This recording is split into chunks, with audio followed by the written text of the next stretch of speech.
What would you expect your provider to bring to you in terms of upping their game?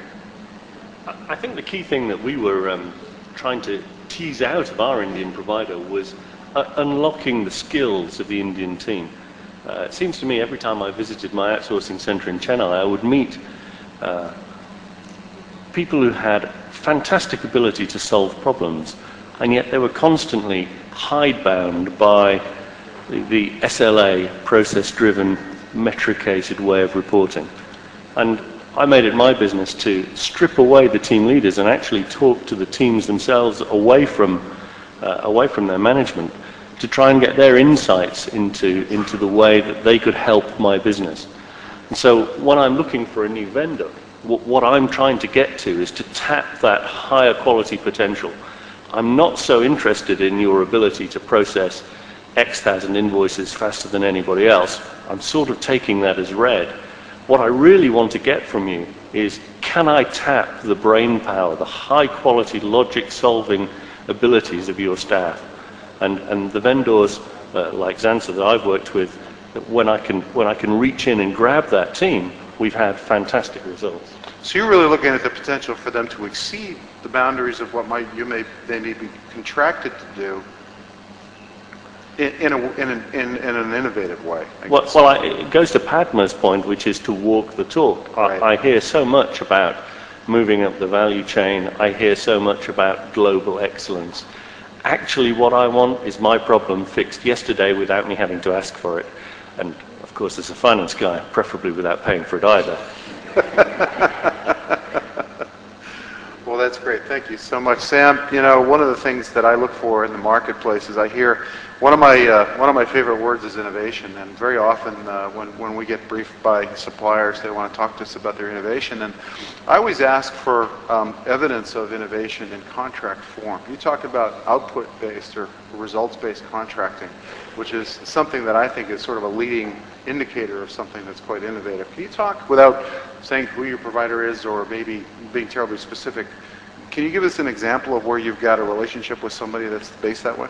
Well, I think it's more an aspiration in terms of how we want to be doing business in the future. But I think for us, it's around working with the supplier to actually identify not just the process, but also what the key outputs are at the end, and lead that through to the customer satisfaction piece. And I think possibly there's been a bit of disconnect in the past between how we value the customer and the throughput through the contract and what the output's going to be, and how we actually articulate that to the supplier. So it's no wonder it's, you know, we're not aiming for the same goal because we haven't articulated the goal to them. Yeah, it's obviously been traditionally easier to contract for things that are easy to count, right? Yeah, absolutely. That's great. You know, and to the point of output-based contracting, Yaraj, I think that you know, that again, that's something I look for, and I do really think the opportunity is something you mentioned, which is if I can be really good at something, first I can cross the barrier between being a supplier to being part of my client's ecosystem, right? We're now in business together in some interesting ways, but that opportunity to become incredibly efficient, what resource it takes me to meet those outcomes is kind of up to me, right? And I think that's a great business opportunity if you can get really good at something. The question I had for you is, and this is something I'm getting a chance to ask my questions. This is one I ask a lot. In the dynamic that you described, as the Indian-based companies sort of step up to the challenge that I think you presented, what do you think the core DNA is of the companies that are based here that will continue to differentiate them from, let's say, even some of the mid-tier providers that are based in the rest of the world?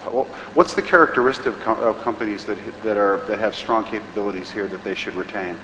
Yeah, I think the India-based firms have created a strong process culture and quality culture. We also tend to have not much politics in our organizations. We tend to be quite honest and open about sort of the challenges that we face. And what I find, having spent a lot of time in North America, in Western Europe and in India, that the nature of how the discussion goes on is actually quite open and honest. And I think that's going to help us here a fair bit. The challenge, of course, is one of extending this leadership teams to with global skills, with market-facing capabilities, with a focus on specific industry segments, and our ability to serve various industries and help them create competitive advantage.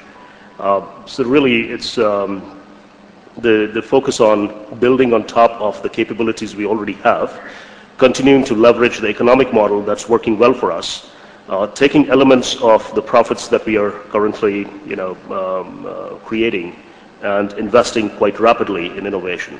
And those are the kinds of things, the characteristics around building that culture within the company for innovation, of change at a fast pace, and our ability to be market-facing are going to be some of the key dynamics that will help us in the future.